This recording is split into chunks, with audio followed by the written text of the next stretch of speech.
VK news, राष्ट्र के नाम। ये कौन क्या पहनेगा? देखो सुन कौन क्या पहनेगा क्या नहीं पहनेगा, ये संविधान में हक दिया गया है। ये असली देशद्रोही, ये असली देश के गद्दार जिन्होंने आज हमारे लोगों का सियासी कत्ल किया है, ये हैं वो लोग। अरे होगी क्यों नहीं? अगर हमारा हक मारा जाएगा होगी क्यों नहीं बुखलाहट? होगी क्यों नहीं बुखलाहट? ये वो लोग हैं जो अपना ज़मीर बेच चुके हैं, जो अपनी कौमों के गद्दार गिने जाएंगे कल। बड़ा जब वक्त गुलिस्तान के ऊपर खून हमने दिया, आज बाहर आती है कहते चमन तुम्हारा। हक की बात हर किसी की सुनी जाती है। दूसरी बात, इसने कहा कि प्रधानमंत्री कौन सी शाल पे रहे, वो देश के प्रधानमंत्री हैं, उसकी जो गुस्ताखी उस पे करना, ये इसने एक ये चीज़ नहीं करनी चाहिए। वो हमारे देश में, ये देश के प्रधानमंत्री, हर किसी को हक है कौन क्या पहनेगा क्या नहीं पहनेगा। ये कौन क्या पहनेगा? सुन कौन क्या पहनेगा क्या नहीं पहनेगा, ये संविधान में हक दिया गया है। ये इसको वो नहीं बोल सकते कि प्रधानमंत्री क्या नहीं साहब कह रहे हैं कि वो प्रधानमंत्री। अरे जनाब आप देखो ना, कल हमारी बेटी बच्ची को उधर वो हिजाब लगा के थी, आपने खुद देखा नहीं क्या हो रहा है इस मुल्क में? ये तो देखो, biggest democracy of the world, India को बिगेस्ट डेमोक्रेसी आपको वर्ल्ड बोलते हैं, जहाँ पे सबसे ज्यादा जमहूरियत है। जमहूरियत की चीज को बोलते हैं जहाँ पे आपको सुना जाता है। और इस मुल्क में हिंदू मुस्लिम सिख किताब है, 35 करोड़ पॉपुलेशन है मुसलमानों को, कौन क्या पहनेगा कौन नहीं पहनेगा ये बीजेपी वाले डिसाइड करेंगे। आएंगे वो भी एक मुद्दा है। नहीं, मैं आपको ये बताना चाहूंगा ना, मेरे भाई कह रहे हैं कि गुस्ताखी है, ये गुस्ताखी है। हमारा प्रधानमंत्री 1 करोड़ का शाल देगा और मेरा जो दिन में उधर कमाता है रेड़े वाला, वो दिन में बच्चों को शाम को खाने के लिए कुछ नहीं देगा। ये कोई गुस्ताखी है? आते हैं वापस। हमारे साथ और एक मेहमान जुड़ चुके हैं, ये है टीएस टोनी जी, जो कि डीडीसी मेंबर हैं। इनसे बात करने की कोशिश करें। सबसे पहले वीकी न्यूज़ में आपका स्वागत करते हैं। नमस्कार जी। यहाँ पे बता दीजिए, हाल ही में जो ड्राफ्ट आया है, नहीं, ये सवाल से आपका क्या? मैं समझता हूँ कि आज भी जो लोग बीजेपी की तरफदारी करते हैं वो अपने आने वाली नस्लों के कातल बनेंगे। वो कल को हमारे बच्चों को यहाँ पे तवी के पुल पे मारा जा रहा है नौकरियों के बहाने। जो उनको वादा किया था, इसी तवी के पुल के ऊपर उन बच्चों को, हमारी बच्चियों को लाठी चार्ज किया जाता है और करवाती है बीजेपी पीछे बैठ के। हम गालियां दे देते हैं पुलिस को, लेकिन करवाती कौन है? वो बीजेपी। आज भी जिन लोगों को ये हमारा सियासी कत्ल किया है उन्होंने, आज भी देखें, डिलिमिटेशन कमीशन क्या होता है? ये होता है कि समाज के जो बिल्कुल माइन्यूटेस्ट मिनॉरिटीज़ है उसकी भी आवाज़ उस सियासत के गलियारों में पहुँचे। ये रिप्रेजेंटेशन एश्योर करने के लिए डिलिमिटेशन कमीशन होता है। इन्होंने क्या किया? इन्होंने वो डिलिमिटेशन कमीशन एक रबर की स्टैंप थी, वो बीजेपी के घर में बैठ के ड्राफ्ट तैयार हुआ। वरना मैं जस्टिस साहिबा को पूछना चाहता हूँ कि दयानी कहाँ पड़ता है? यहाँ बहस कर रहे हैं, मैं पूछना चाहता हूँ दयानी कहाँ पड़ता है? दयानी आपको मैं बताता हूँ कहाँ पड़ता है। आपको दयानी पटवार का हल्का देखें, यहाँ रामगढ़ को रिज़र्व किया, सबसे पहले वहाँ आते हैं। रामगढ़ को रिज़र्व किया और वहाँ पे जब गिनती करी, वो रिज़र्वेशन की गिनती पूरी नहीं हो रही थी, विजयपुर को रिज़र्व होना था। इन्होंने विजयपुर में, चूंकि नेशनल कॉन्फ्रेंस से छलांग लगा के बीजेपी में चले गए थे सुरजीत सिंह सलाथिया, वहाँ पे वक्ती विशेष को फ़ायदा देने के लिए इन्होंने उसको रिज़र्व करने के बजाय रामगढ़ से पहले निकलेगा एक कॉन्स्टिट्यूंसी बंदा, वो आएगा विजयपुर कॉन्स्टिट्यूंसी में, दूसरी से तीसरी में जाएगा सांबा में, सांबा से 3 किलोमीटर आगे जाके पटवार हल्का डाला जाएगा, किसमें? रामगढ़ में, ताकि वहाँ से 2 पंचायतें डाली शेड्यूल कास्ट की गिनती बढ़ाने के लिए। तो आप क्या समझते हैं, ये इंसाफ किया या हमारे सियासी लोगों का सियासी कत्ल किया? तो जिनकी मैं आपको ये बताना चाहते हैं, जिनकी एडमिनिस्ट्रेटिव अप्रोच कोई नहीं है, जिनके अफसर कोई नहीं है, जाटों को, सिखों को, शेड्यूल कास्ट को रामबन से एक रिजर्व कॉन्स्टिट्यूंसी उठा के, वो डिस्ट्रिक्ट वहाँ का जो है वहाँ पे रोटेशन होनी थी, वहाँ से उठा के आपने जम्मू में लाई। ये जम्मू के साथ जाती नहीं की, आपने जम्मू डिस्ट्रिक्ट में एक सीट एक्स्ट्रा देनी थी, क्यों नहीं दी वहाँ पर? आप डीडीसी मेंबर हैं, लोगों ने आपको चुना है ताकि आप उनकी बात करें। आप कह रहे हैं कि गलत हो रहा है, अब आगे का जो लाहे अमल आपका क्या होगा? देखें, हालांकि बड़ी दुनिया कहती है कि ये नॉन चैलेंजेबल रिपोर्ट है, इसमें कुछ चेंज नहीं होगा, तो फिर लाई क्यों है पब्लिक डोमेन में? अगर कुछ चेंज नहीं होगा तो कर लेना था, जैसे हिटलर शाही आप कर रहे हैं। हिंदुस्तान में सुनी किसकी जा रही है? देखे ना, जो करप्शन से भरा हुआ आदमी है, जिसको धिक्कारा हर पार्टी ने, और खुद बीजेपी ने उसके खिलाफ गाना गाया। जैसे ही वो बीजेपी में जाता है वो पवित्र हो जाता है। कौन सी ऐसी वॉशिंग मशीन लगाई है कि जहां पे सारे करप्शन के दाग धुल जाते हैं? आपने देखा ना, उसको डिप्टी चीफ मिनिस्टर बना दिया महाराष्ट्र में, वो जो अजीत पवार था, उसको डिप्टी चीफ मिनिस्टर बना दिया। पहले इसको बोला कि 23,000 करोड़ की करप्शन है उसके ऊपर। ये बीजेपी मक्कारों की पार्टी बन चुकी है। ये है असली देशद्रोही, ये है असली देश के गद्दार जिन्होंने आज हमारे लोगों का सियासी कत्ल किया है। ये हैं वो लोग, कह रहे हैं कि देश के गद्दार हैं। ये मैं इसमें एक ही बात कहूँगा, ये बौखलाहट है इन लोगों की, बस और कुछ नहीं। अरे होगी क्यों नहीं? अगर हमारा हक मारा जाएगा, होगी क्यों नहीं बुखलाहट? होगी क्यों नहीं बुखलाहट? ये वो लोग हैं जो अपना जमीर बेच चुके हैं, जो अपनी कौमों के गद्दार गिने जाएंगे कल। मैं हमारे रोशन साहब बैठे हैं बीजेपी से, मैं इनसे एक सवाल करना चाहूँगा कि जब 370 को एब्रोगेट किया गया, उसके तीसरे दिन बाद हमारे सत्यपाल मलिक जी हुआ करते थे गवर्नर हमारे रियासत जम्मू कश्मीर, जब ये रियासती, हम रियासती बोलेंगे, हम यूटी नहीं बोलेंगे, ठीक है? तो उसने प्रेस कॉन्फ्रेंस में बोला, ऑन रिकॉर्ड है, कि 50,000 नौकरियां यहाँ के नौजवानों को देंगे हम। कहाँ पे है नौकरियां? यहाँ पे तो नौकरियां छीनी जाती है। हमारे जो डिप्लोमा होल्डर जिन्होंने अपने, जो बेचारा सुबह से शाम, कोई सुबह से शाम बेचारा रेड़े वाला बेचारा मजदूरी करता है और अपने बच्चे को पढ़ाता है, डिग्री करवाता है, उन डिग्री होल्डरों को आप सड़क पे आपने बिठाया, और यही आपकी जमहूरियत है, यही आपने नया भारत बनाया, यही आपका विकास है।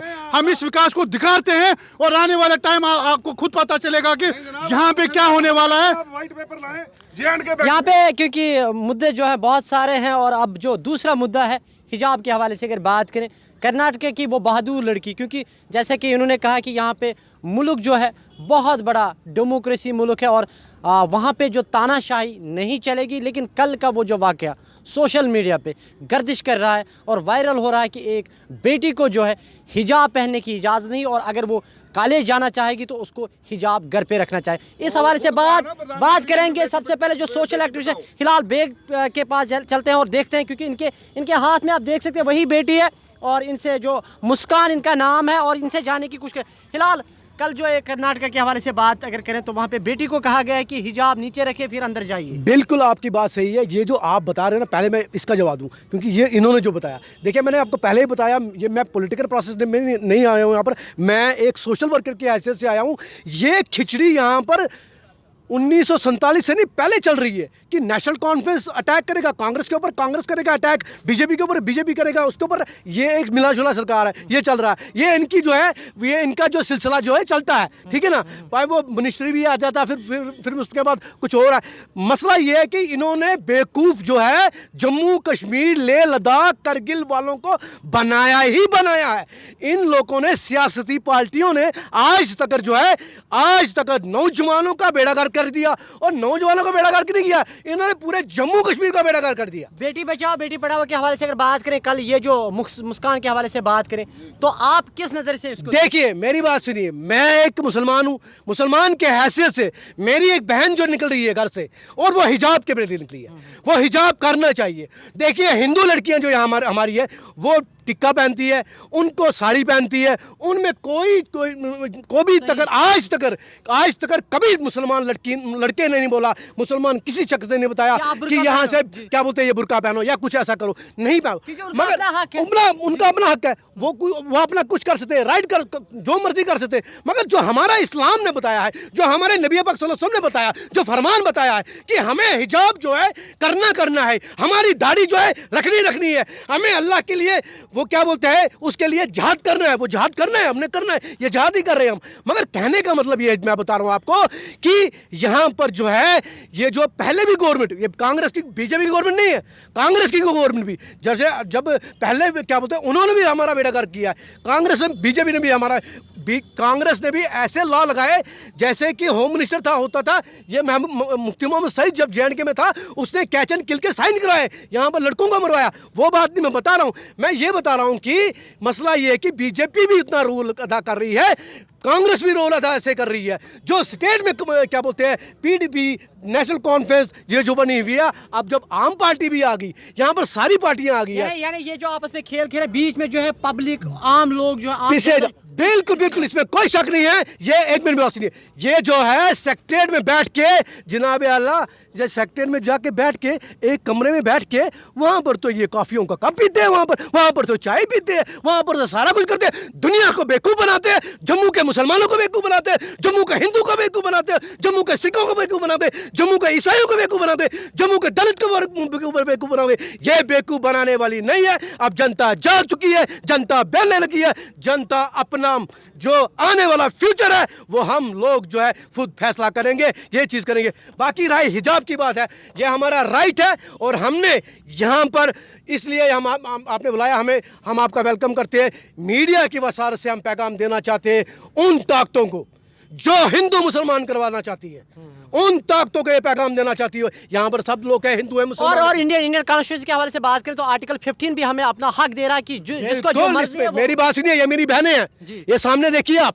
ये मेरी हिजाब इसका है, इसमें हिजाब लगानी है, इसमें कोई ऐसी बात नहीं। हिंदू लड़की भी या औरत भी है यहाँ पर इसके माथा में अपना हक है, यहाँ पर ऐसी बात नहीं। शुक्रिया।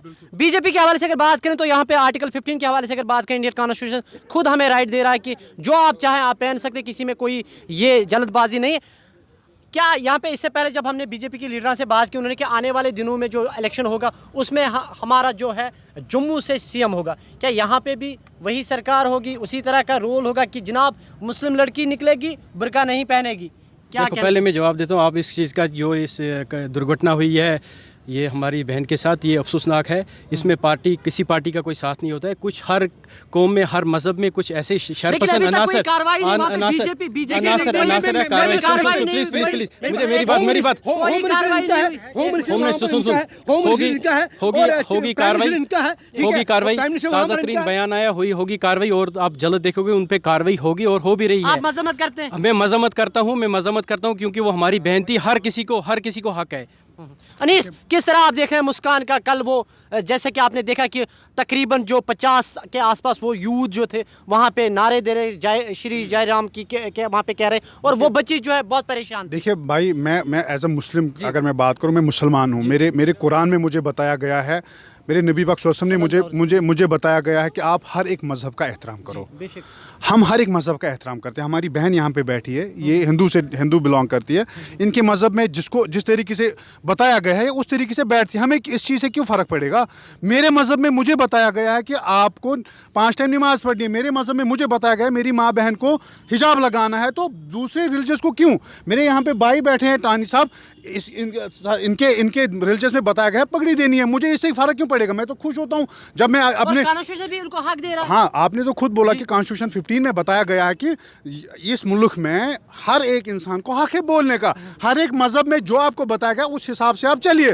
देखो, हम जम्मू में बैठे हैं, इसको सिटी ऑफ टेम्पल्स कहते हैं। हम किसी जगह मंदिर देखते हैं, हम भी एहतराम करते हैं। मेरे मजहब, अगर देखो, जो मुसलमान होगा जो किसी मजहब का एहतराम नहीं करेगा, मैं उसको बताता हूँ वो मुसलमान नहीं है, क्योंकि हमारे बुखारी में बताया गया, हमारे कुरान पाक में बताया गया है कि आप हर एक मजहब का एहतराम करो। अगर आप किसी मजहब का एहतराम करोगे तभी दूसरा सिख, ईसाई, हिंदू आपके मजहब का एहतराम करेगा। तो आप मजम्मत करते हैं? हम कड़ी मजहब नहीं करते, हम कड़ी अल्फाजों से मजम्मत करते हैं, कड़ी अल्फाजों से मजहब करते हैं। और मेरे भाई ने इधर बोला, अगर वही चीज़ मुसलमान भाई ने किया होता, उसके ऊपर यूपीएससी लगाया होगा, वो जेल में, उसके ऊपर पीएससी लगाया होगा, वो जेल में होगा। आपने खुद देखा, पूरी दुनिया ने वो वीडियो देखा, पूरे मतलब बहुत सारे मुल्कों से स्टेटमेंट्स आ गए। लेकिन बदकिस्मती की बात है, हमारे होम मिनिस्टर ने कोई स्टेटमेंट नहीं दिया। वहाँ पे कर्नाटका में बीजेपी की सरकार है, वहाँ पे किसी बीजेपी लीडर ने कोई स्टेटमेंट नहीं दिया। लेकिन मैं ये कहना चाहूँगा, अगर मेरे जम्मू कश्मीर में किसी हिंदू लड़की के साथ ऐसा होता, अगर किसी सिख लड़की के साथ ऐसे होता, हम सड़कों पे आए होते और अपने ही लड़कों के लिए और अपने जो हमारे लोग हैं उनके लिए हम प्रोटेस्ट करने के लिए तैयार थे। हम इस चीज़ को कड़ी से कड़ी अल्फाजों से मजम्मत करते हैं। बहुत बहुत शुक्रिया। यहाँ पे इनायत साहब से जानने की। इनायत, कल जो मुस्कान का वीडियो वायरल हुआ है, एक बुर्के में जो साहब, आपके वसादत से बताना चाहता हूँ कि बीइंग अ मुसलमान, मेरे मज़हब ने मुझे जो हक दिया है और मुझे जो कहा है, मैं उसका फॉलोवर हूँ, मैं वो करूँगा।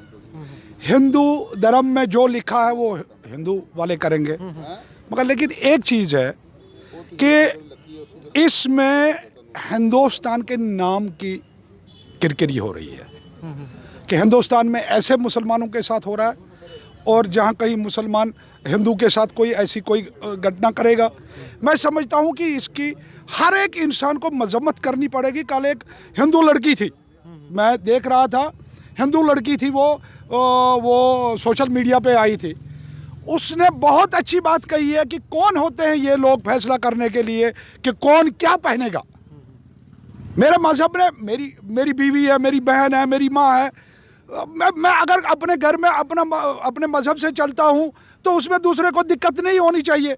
मेरे भाई साहब ये टोनी जी है, इन्होंने पगड़ी, मैं जाता हूँ इनके गुरुद्वारा में, गोल्डन टेम्पल में जाता हूँ, हर साल जाता हूँ अपनी फैमिली को लेके, और वहाँ मैं उसी अदब से चला जाता हूँ जिस अदब से मेरे सरदार जी जाते। एहतराम होना चाहिए, और अपने अपने मजहब में जिसको जो लिखा है वो उस पे चले, वो सबसे बड़ी बात है। ये कोई, हाँ, इससे ये हो जाता है कि आपस में जो हमारा भाईचारा है, जो हिंदुस्तान किस लिए बनाया गया था, हिंदुस्तान में अगर आप देखोगे सबसे ज़्यादा मुसलमानों ने पसंद किया हिंदुस्तान, जो हिंदुस्तान में रहते हैं, जिन्होंने हिंदुस्तान के लिए अपनी जानें कुर्बान कर दी है। आज उनको पूछा जाता है कि आप देश विरोधी हो। ये कोई सर्टिफिकेट बांटने की कोई बात है? मुझे कोई कहेगा आप हिंदुस्तानी हो, मेरे बाप ने 72 में कांग्रेस टिकट पे इलेक्शन लड़ा है, मुझे भी कोई कहेगा आप सर्टिफिकेट मुझे दिखाओ, मैं कांग्रेसी हूँ। कांग्रेस इंडियन नेशनल, पहले बात जमाल साहब, पहले बात सुनिए, इंडियन नेशनल कांग्रेस, INC, इसका नाम ही इंडियन नेशनल कांग्रेस।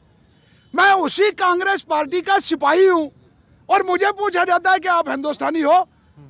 अब मुझे किसी से सर्टिफिकेट लेनी है? मैं हिंदुस्तानी हूं, हिंदुस्तानी रहूंगा, हिंदुस्तानी बन के ही जीऊंगा, हिंदुस्तानी बन के ही मरना पसंद करूंगा। कांग्रेस पार्टी, आप DDC मेंबर भी हैं, आपके भी बच्चे मजम्मत करते हैं इस बात की कि मैं मजम्मत करता हूं इस बात पे कि ऐसा नहीं करना चाहिए, कि क्योंकि मेरे मजहब ने मुझे जो सिखाया है मैं वही तो करूंगा। मैं इसके लिए अगर कुर्बान भी हो जाऊं कहीं तो मुझे कोई दिक्कत नहीं होगी। अनीस कुछ कहना चाहिए? अनीस जी, देखो, मैं आपको ये कहना चाहूँगा, ये हमें आज बोल रहे हैं नेशनलिज्म का सर्टिफिकेट, ठीक है ना। आप मुझे बोल दीजिए कि बीजेपी में कौन सा लीडर है, मतलब मैं बताना चाहूँगा अपनी वसादत से, अपने लिए। मैं 7 साल का था जब मेरे वालिद साहब को अननोन गनमैन ने मारा, गोली मार के मारा। 7 साल का मैं फर्स्ट में पढ़ता था, और आप हमें बता रहे हो आप नेशनलिज्म की सर्टिफिकेट हमें दो। हमें मुझे बताइए ना, बीजेपी का कौन सा लीडर है जिसने देश के लिए कुछ कुर्बानी दी है? हमने कुर्बानी दी है। मेरे वालिद साहब को मारा, 7 साल का था, मेरे ऊपर 4 गोलियां पिछले साल चली है। हमें आप नेशनलिज्म का सबक बता रहे हैं? हमें आप बताओगे कि आप नेशनलिस्ट हो, नहीं नेशनलिस्ट हो? मुझे कोई बताए ना, जितने भी जम्मू कश्मीर के बीजेपी के नेता हैं, मुझे बताइए इन्होंने क्या किया है जम्मू कश्मीर के लिए। टोनी साहब के पास चलते हैं, हिजाब के हवाले से बात करें। ये जो है सिख कम्युनिटी से आते हैं। टोनी जी, कल जो वीडियो वायरल हुआ एक बेटी का, पहले बता दूं कि भाई साहब ने जिक्र किया वो गोल्डन टेम्पल जाते हैं, ऐसा नहीं है। यहाँ पे आधे मुसलमान, आधे हिंदू, या हिंदू या सिख, हम वैष्णो देवी नहीं जाते? जाते हैं, सारे जाते हैं। कौन सा फ़र्क करता है? वहाँ पे जाके कोई जाएगा किसी सजदे की जगह पर, उस रब को हवाले से सजदा कर देगा, तो जनाब गुरु नानक साहब काबा गए नहीं गए? तो फिर ये फ़र्क मिटाने के लिए गए कि ये यार खुदा किसी एक बंदे की मलकियत नहीं है। और मैं आपको करेक्ट कर दूं कि आपके कुरान में जो पहली बात लिखी गई है, जो पहला सबक है आप लोगों को, वो ये लिखा गया कि रब्बुल आलमीन, रब्बुल मुसलमीन कहीं नहीं लिखा गया कि रब सिर्फ मुसलमानों का है। गीता में लिखा गया कि भगवान एक है, सिर्फ हिंदुओं का नहीं है, सबका है। तो फिर ऐसे ही लिखा गया, क्रिश्चियन ने लिखा गॉड इज वन, सिखों में लिखा गया एक ओंकार के वो एक है। तो इसलिए फ़र्क कोई नहीं है, लेकिन बीजेपी के हवाले से वो फ़र्क डालना चाहते हैं, जो नहीं डाल पाएंगे। हम हिंदू मुस्लिम सिख ईसाई एक हैं, और सारे इकट्ठे होकर जितने लोग खड़े हैं, ऐसे किसी भी घटना को हम कड़ी लफ्ज़ों में निंदा करते हैं। और हम चाहते हैं कि हिंदुस्तान के प्रधानमंत्री हैं आप, जनाब माई बाप हो पूरे हिंदुस्तान के, आप अपनी आइडियोलॉजी को पीछे रखें और पहले हर मज़हब के लोगों को अपने हक से जीने की आज़ादी दें, जो हमारे कॉन्स्टिट्यूशन में देता है हमको आर्टिकल 15 के तहत। आप जनाब देखें, यूपी में लोग मारे गए फ्रिज से, बाद में वो मीट किसी और चीज़ का निकला, लेकिन एक शोशे पे, झूठ पे किसी गरीब का कत्ल कर दिया हमने। तो ये चीज़ों को रोकने के लिए हमें चाहिए हिंदुस्तान आज आंखें खोले और नौजवान आंखें खोले। कोई भी इनकलाब ऐसे नहीं आता, नौजवान खड़े होते हैं। तो देखें ना जनाब, आप जब अंग्रेज़ ने गोली चलाई जलियांवाले बाग में, तो उसने देखा गया कौन कौन खड़े हैं इस मजमे में। जो हिंदुस्तान थे, जो हिंदुस्तानी थे, सब मारे गए। तो लेकिन उनका बदला लेने के लिए वहाँ सिख मरे, वहाँ हिंदू मरे, वहाँ मुसलमान मरे। तो जनाब ना नाम पढ़ के आओ वहाँ पे जलियांवाले बाग में, आपको पता चल जाएगा। तो जो उधम सिंह था ना, वो एक छोटे बच्चे की तरह उस दिन ना पानी पिला रहा था सबको, वो अनाथ था। तो उसने जब जाके देखा, वो एक अनाथालय से निकला और उसने पानी पिलाते हुए कसम खाई, इनका मैं बदला लूंगा, मैं इनका बेटा हूँ, मैं इनका भाई हूँ, मैं इनका जो भी हूँ, मैं बदला लूंगा। और 30 साल बाद जाके जनरल डायर को इंग्लैंड में मारा। ये है हिंदुस्तान के जो सबके लिए खड़ा होता है, ये है नौजवान। और मैं नौजवानों को कहूँगा कि जनाब एक बड़ा खूबसूरत शेर है कि आप हादसे इतने ज़्यादा हैं वतन में अपने कि खून से छपकर भी अखबार निकल सकते थे, और तुम तो ठहरे ही रहे झील के पानी की तरह। अगर दरिया बन के निकलते तो बहुत दूर तक निकल सकते थे। सबको निकलना पड़ेगा, लेकिन कहते नहीं कोई मैंने वो हाथ घर से निकलना पड़ेगा इस जुल्म के खिलाफ।